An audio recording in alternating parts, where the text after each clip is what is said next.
Hey everybody, welcome back. My name is Abby. I'm with Fitness is Medicine. Today we're going to do another great strength training workout you can do in your home with minimal equipment, minimal space, and easy to follow directions. Come into these workouts warmed up and ready to move. 5 to 10 minutes of a cardio workout just to get that heart rate up a little, get your muscles and joints warmed up and ready for movement, and your mindset ready for movement. Okay, today we're going to need a couple medium weight dumbbells, either a kettlebell or one heavier dumbbell. A fit ball if you have one, otherwise you can do this on the floor or your bed, and a water jug. So I've got mine about 2/3 of the way full, and I think that's it. So let's get started. We're going to start with a chest fly today. So what we're going to do is walk out to a bridge. You want your head and shoulders comfortably on top of the ball, arms straight overhead. Let your arms go out wide and then bring them straight overhead. Lift those hips. Make sure you're breathing here. So take a breath here on your way down, and then breathe out on your way up. And if you can't quite coordinate, it's okay. Just keep breathing. Don't hold your breath. And if you need to, you can bend your elbows a little here. That's okay. It just shortens that lever a little bit. And last one, lower the weights, walk yourself back up. Good, okay, I'm gonna put my weights over here out of my way. And next we're gonna do a split stance squat. So what that looks like is with the weight in one hand and the other hand near something like your kitchen counter or something sturdy for balance. Put one foot forward, one foot back, and it's a split stance squat or like a stationary lunge. So you're gonna go down, just like you're gonna kneel down on one leg. So this is what it looks like. You don't have to go that deep. You don't have to touch your knee, but that's kind of the thought, is that you're just going straight down. You don't wanna go forward. When you get here, you wanna be able to look down and see your toes.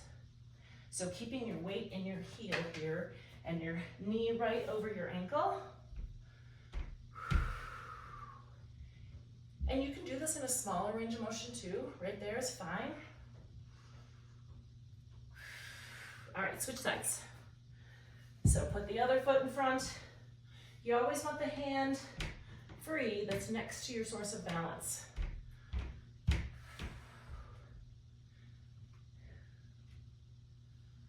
The other benefit of hanging onto a weight in just one hand is it requires a little more balance. It requires more core engagement.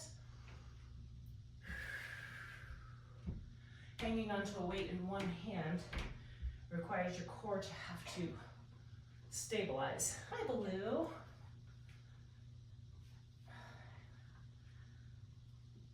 And rest, good.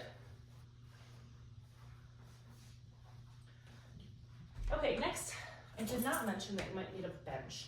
If you have a bench, bring it out. Otherwise, you can use your coffee table, use the edge of a sturdy chair, like your kitchen chair. Hi. We're going to do dips. The other thing you can use is I've got yoga blocks. And if you don't have yoga blocks, you can use, big, thick books or something.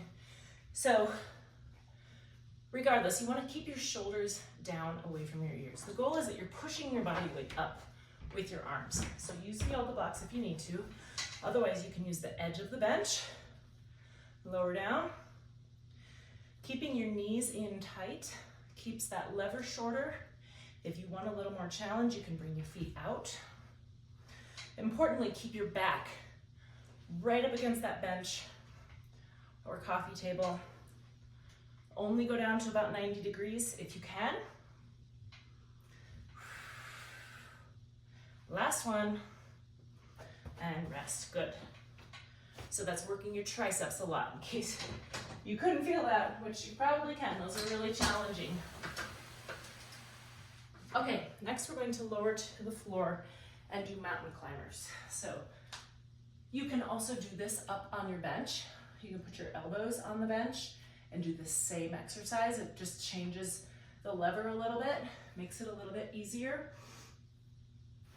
Okay, so what you're gonna do is you're gonna hold a plank and then drive one knee at a time up towards your elbows. Back nice and flat here.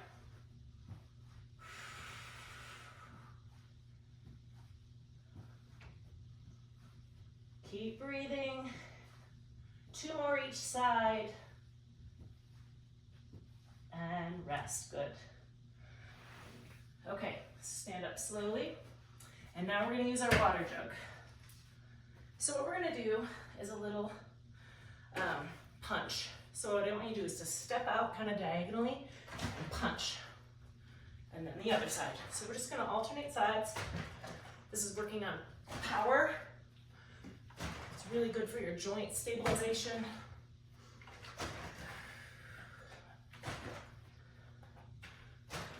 When you go to step out, contract your core. Helps brace all those muscles. If you don't have a water jug, use a water bottle.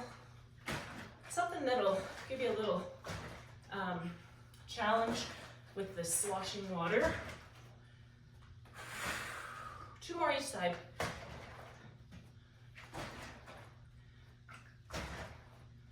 And keep breathing, good. Okay, so the next time you do it, switch your hand holds. So it makes your hands strong, helps keep your hands strong, makes them stronger to hold on to things differently. Okay, last one, we're gonna do a balance. We're gonna do a starfish. So I want you to go out nice and wide, and we're just gonna tilt over and come back up. So we're gonna do this for about 30 seconds. I'm staying with good posture, just tipping at the hips. I want a straight line from the top of your head down through your heel. Breathing. Doing a lot of hip stabilization on that standing leg. And switch sides, good. Nice and tall, shoulders down and back. It's very tempting when doing balance to want to look down like this, but you always want to be working on posture, getting those back and neck muscles strong, keeping that posture. Your feet aren't moving, there's nothing you need to watch out for. So you can find a spot in the distance, focus on. Remember to keep your tummy, keep your core engaged, and rest, good. Okay, go through all of these 1 or 2 more times. Add a little bit of cardio in between to get that heart rate up. That gives you a better calorie burn. Follow by a good stretch and cool down. If you have any questions or need any modifications, please feel free to reach out privately or leave a message below. Otherwise, have a great workout and we'll see you next time. Thanks, everybody.